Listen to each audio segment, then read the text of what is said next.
AAP National Convener Arvind Kejriwal has now commented on the bomb threats that have been received by 40 schools in Delhi and said that the people of Delhi have never seen such a bad state of law and order in Delhi before.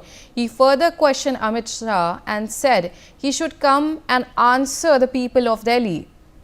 So that's the latest that's coming in. We have also seen earlier when a businessman was attacked in broad daylight on a morning walk, and Arvind Kejriwal launched a scathing attack on Amit Shah, raising questions over the law and order situation in Delhi. And now we're seeing that once that the bomb threats have been received, and a series of bomb threats that have been received in Delhi by schools, again he has raised question against Amit Shah over the law and order question. A law and order state that is in Delhi. We have with us my colleague Aditya Kumar joining us on the telecast. Aditya, Arvind Kejriwal has launched a scathing attack against Amit Shah over the law and order situation.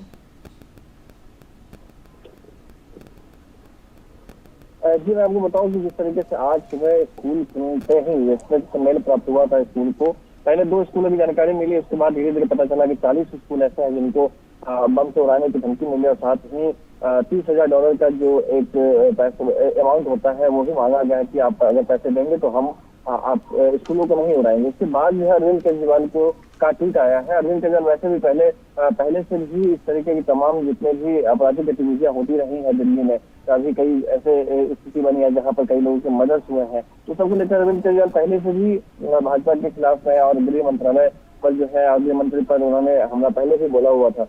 उसी क्रम में आज जो है उन्होंने ये tweet किया है, ट्वीट करके ये कहा है कि किस तरीके का जो शहर है बना रहे हैं और ये जवाब देना चाहिए आपको कि किस तरीके की स्थिति आपने शहर में की हुई है। अभी जिस तरीके से जांच चल रही है, जांच के बाद हालांकि इस पर किसी तरीके का अभी बयान ऑफिशियल बयान नहीं आया है कि क्या स्थिति है किस तरीके की, लेकिन जो शुरुआती जांच और जो सूत्र बता रहे हैं उसके अनुसार अभी जो पहला जो कॉल आया था उसके बाद से ही सभी जहाँ पर आरकेपुरम का जो स्कूल था उसमें और पश्चिम बिहार का जो स्कूल था उसमें दोनों में जो है पुलिस व्यवस्था वहां पर सख्त कर दी गई थी। उसके बाद लगातार जांच चल रही है। जिस तरीके से अरविंद केजरीवाल का बयान आया है कि पूरा कानून व्यवस्था पे जो इतनी बुरी हालत पहले कभी नहीं देखी गई थी, अमित शाह जी को आकर दिल्ली वालों को जवाब देना चाहिए। तो इस तरीके की तमाम जो घटनाएं हुई है इसको लेकर अरविंद केजरीवाल समेत आम आदमी पार्टी के जितने भी बड़े नेता रहे हैं वो हमेशा से इस पे सवाल उठाते रहे हैं और उसी को लेकर के ये ट्वीट किया गया है। जी।